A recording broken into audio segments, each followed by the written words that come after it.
Ayan, meron tayong BTEC dito na 2.4. Na BTEC siya na ano. So ayan, nilinis natin yung throttle body niya. So ayan, I hope na everything is fine.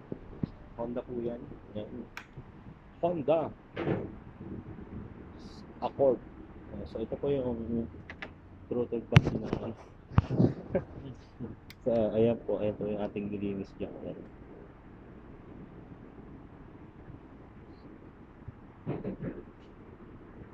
Ayun naman ang map sensor niya. So, ito natin. So, hindi dapat nililinis mo na rin. Nililinis mo na rin. Ha?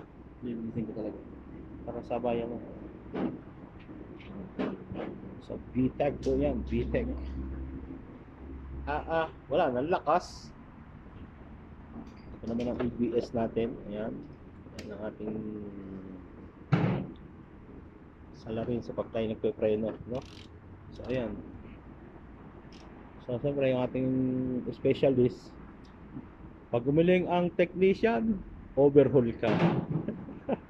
Mali pala. Tekto. Pag umiling ang mekaniko, overhaul ka. Kung sa doktor, pag umiling ang doktor, tigok ang pasyente. Kung sa mekaniko, sa karaji, pag umiling si Pacifico, overhaul ka. Sentensyado ka na. No. Dati pong matino yan, ngayon po ay hindi na ma-start. Dating tumatakbo, ngayon hindi na.